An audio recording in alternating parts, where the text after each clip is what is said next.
Hello, everyone, and welcome back to another episode of the Single Player Let's Play series. So, really quickly, I've been having a lot of issues with this setup in here, and I have finally found a solution. Someone made a great point on Reddit, on the Create subreddit, and this was actually something I discovered before, but just had not thought of.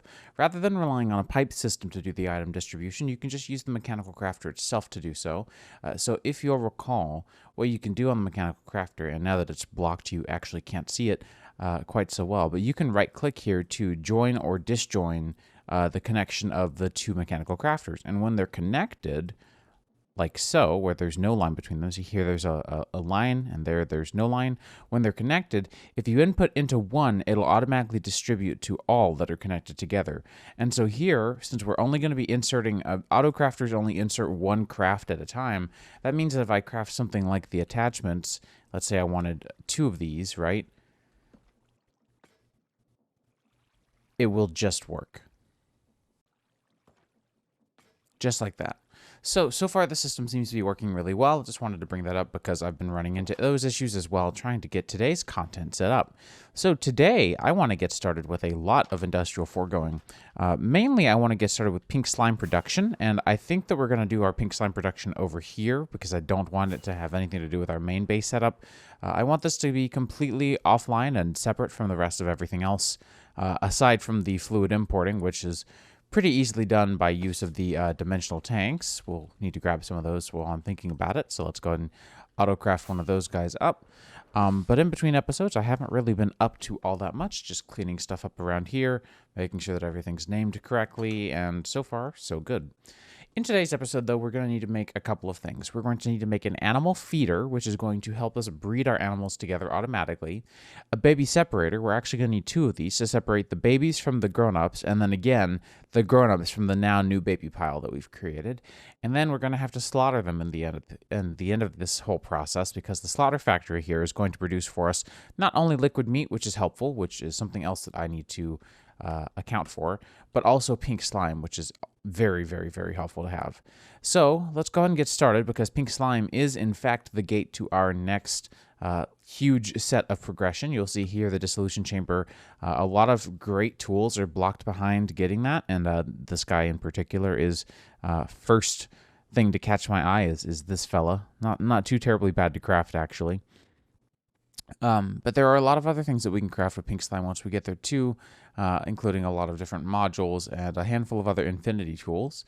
And then once we get the advanced machine frames here, which we absolutely can do, we can start gathering stuff like ether gas using the laser drills. And we can also start gathering, what is it that I'm thinking of? The oil. We can start grabbing crude oil infinitely, and we can grab ores infinitely using laser bases. So we'll get there. We'll do that eventually, but definitely not this episode. Probably in the next 3 or 4, we'll get there for sure. But today we have a lot of fluid crafting. I think at least maybe, oh right, yeah, for the add-ons. So we're gonna need a couple of add-ons. We're gonna need, I think, 4 of these. So we can go ahead and do this to just get the items here, and then we can just make sure that all these are multiplied by 4, which of course we're going to run into issues. Why wouldn't we? But hey, we can go ahead and start crafting at least. And then what you'll do is you'll just have to insert these manually.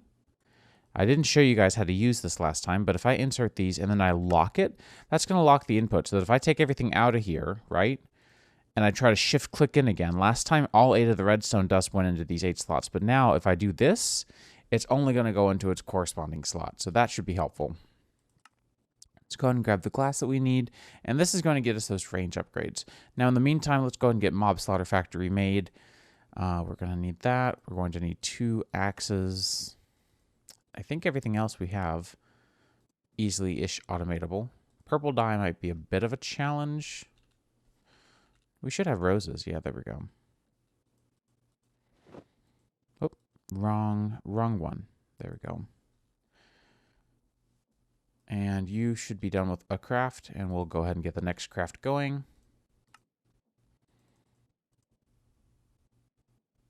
Oh, I apparently did not make enough blue dye.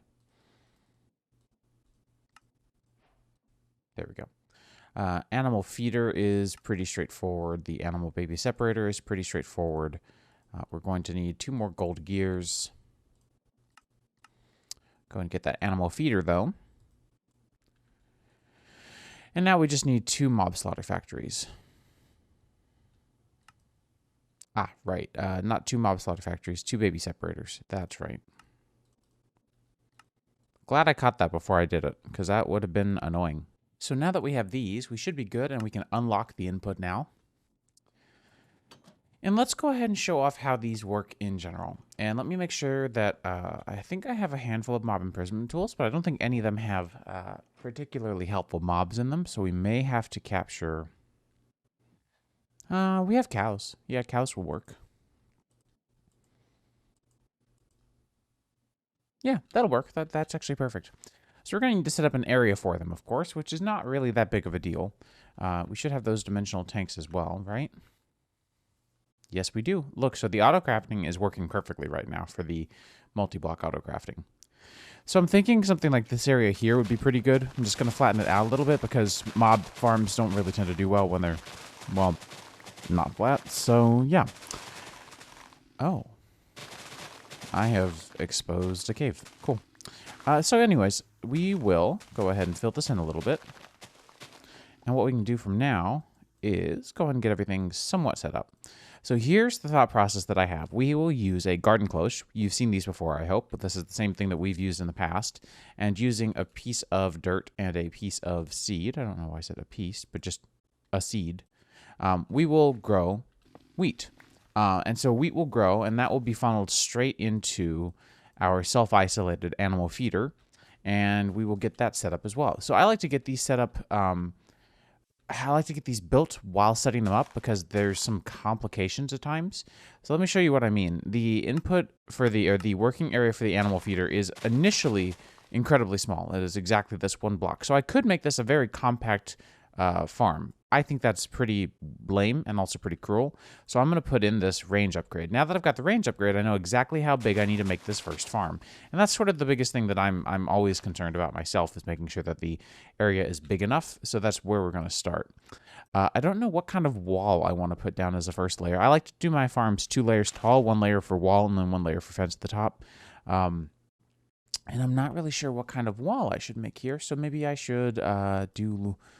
Oh, I know what we can do. We can do limestone walls, and we can do limestone walls combined with the... oh, what am I thinking of? Cut limestone would actually look really good, wouldn't it? Yeah, I think that looks good. Combined with spruce fence. Spruce fence should be pretty easy to get a hold of as well.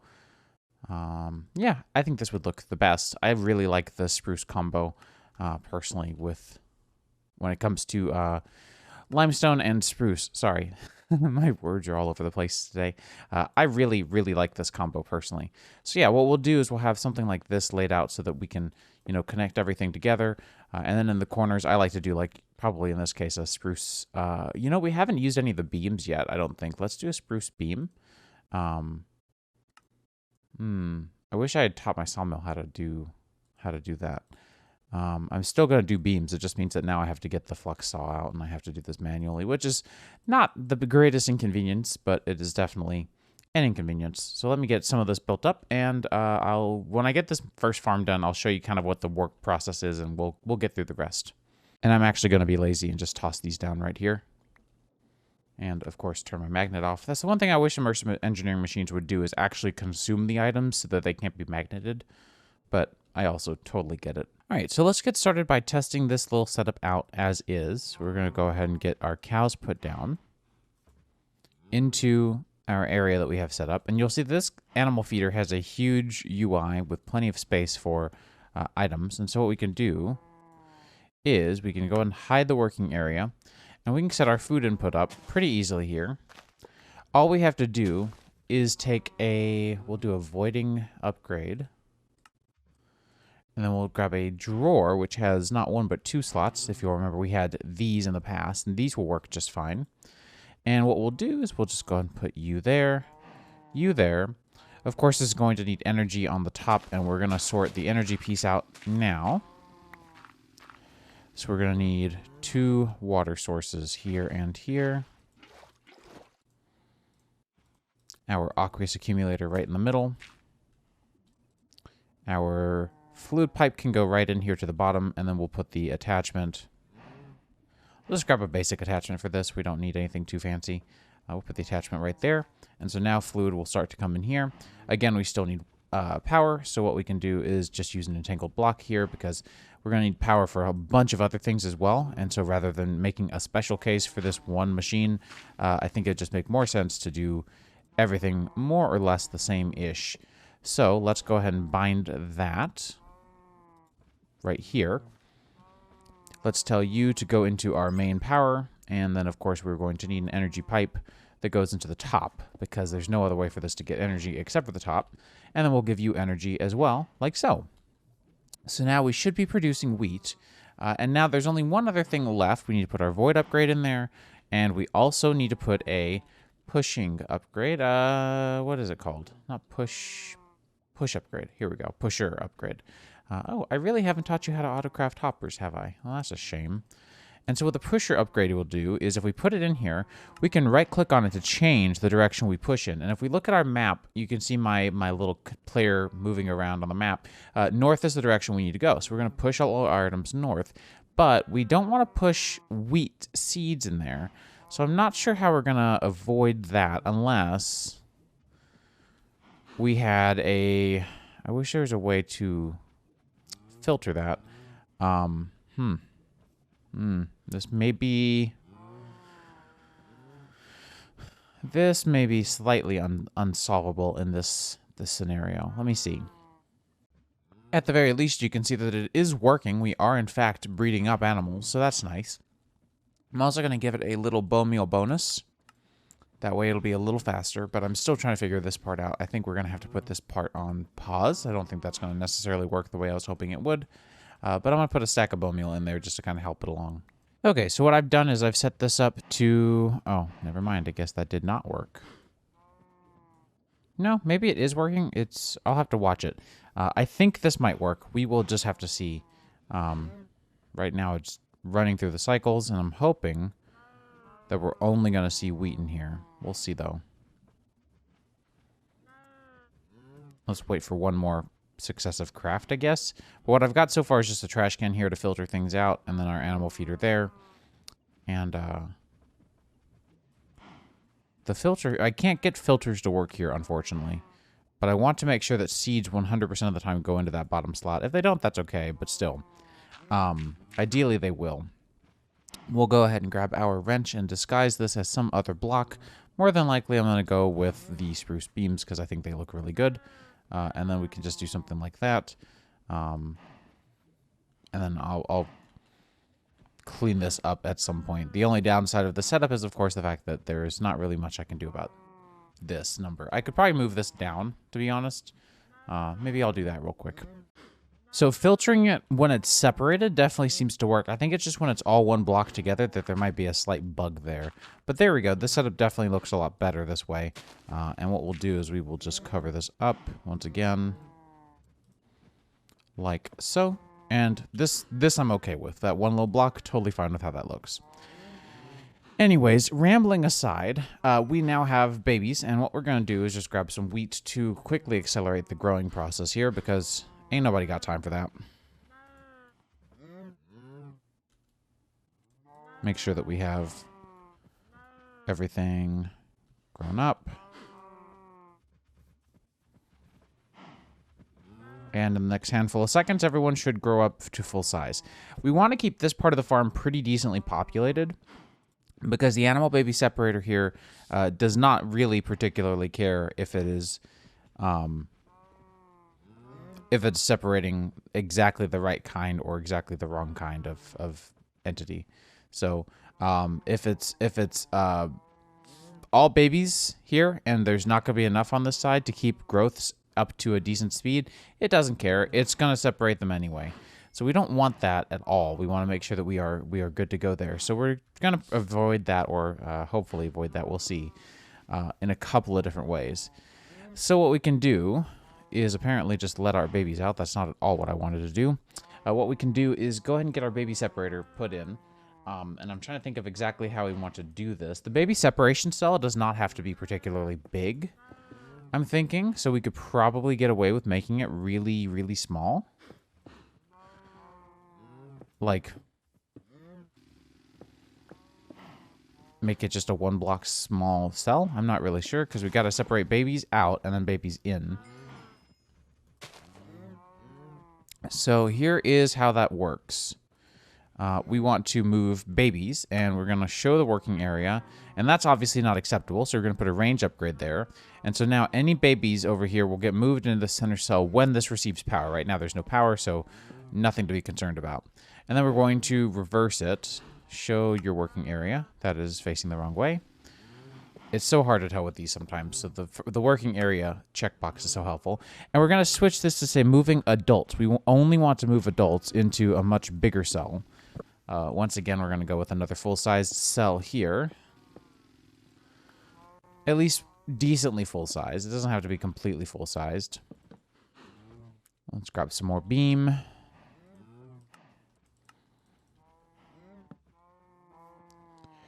And again, since they're going to be slaughtered at this stage, I don't really think it's all that important that it's a huge space. I think 5 should be fine. But I don't want them to be super crowded.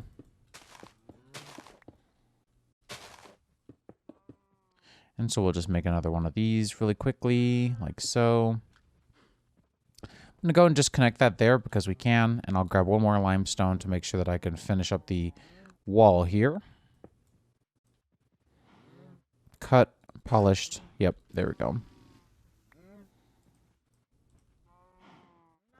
We'll just do that right there. We'll do fencing across the board.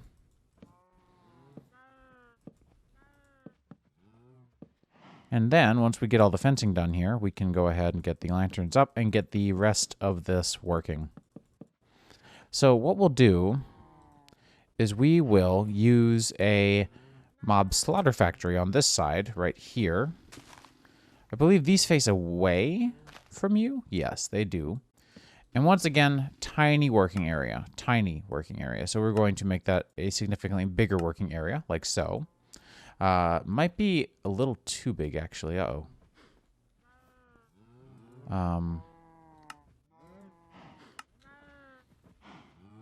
We may have to push that back a couple blocks now that I think of it. Because the mob slaughter factory does not care whatsoever. So yeah, we're going to have to make this one a full-size farm. Let me do that real quick. Okay, so let's check out the lapis level upgrade. This was made with just 4 lapis. Let's try this one out and see if this is the... Yeah, that should be the right range. And just for the sake of the appearance, I decided to go ahead and put these conveyor belts down and make this area a little bit larger just so that everything would connect together all nice and concisely. Does that have to happen? Absolutely not. It's just an optional aesthetic thing that I thought would be fun and would be ideal to do. And so this guy's going to spit out 2 different kinds of fluids. We're going to sort those out in just a little bit. I'm not too worried about that stage yet. Right now, I want to get the remaining stages piped up and wired up really quickly. So let's go ahead and get that in progress. I'm just going to put a lamp down for now. And so we should have... I guess I put those away on accident. Some improved energy pipes that we can run here. And then those will run all the way here. And so what we should hopefully see, if things work out as expected, is a bunch of babies should now be right here in the middle. Yep. And so now anytime a baby is bred, it's going to get teleported over there. And if we grab some wheat here and force these to grow up, we should see... Let me grab some more wheat.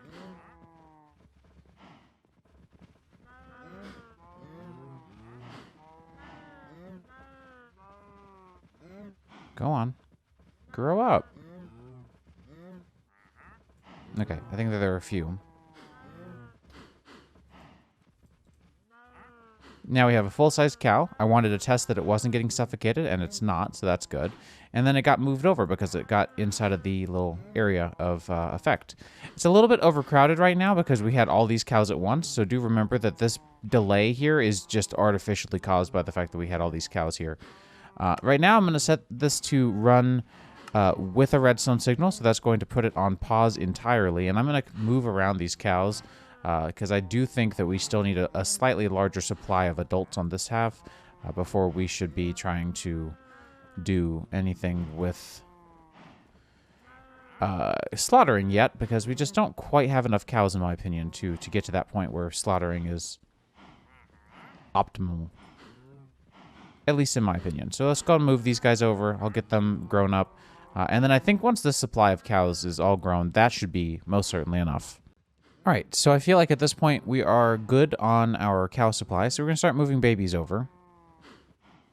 And then what we'll do is when they grow up, they'll move back over here. And now the last component to set up is the actual mob grinder itself.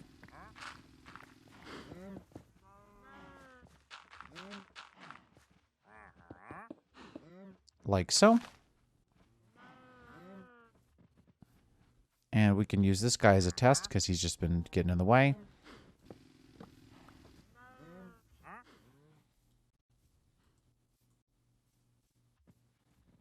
Are they baited by emeralds? I can't remember. Nope. It does not look like it. And they can't be picked up by the mob imprisonment tool last time I tried. So, that is a shame. Because these guys are incredible. I believe it's based off of the bomb salesman from one of the Philips CDI Zeldas. Yep, and so he just disappeared, and that's because it got turned into goop. So this is what I was looking for. This is pink slime and liquid meat. You'll notice that we're going to get a large supply of liquid meat. The working area is not very big. I don't know that I want it to be any bigger. I also don't know that I can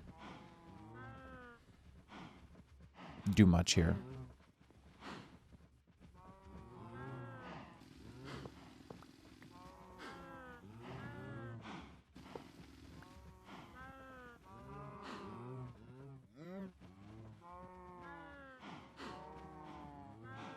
Anyways, our cow friend here is about to get turned into goop as well.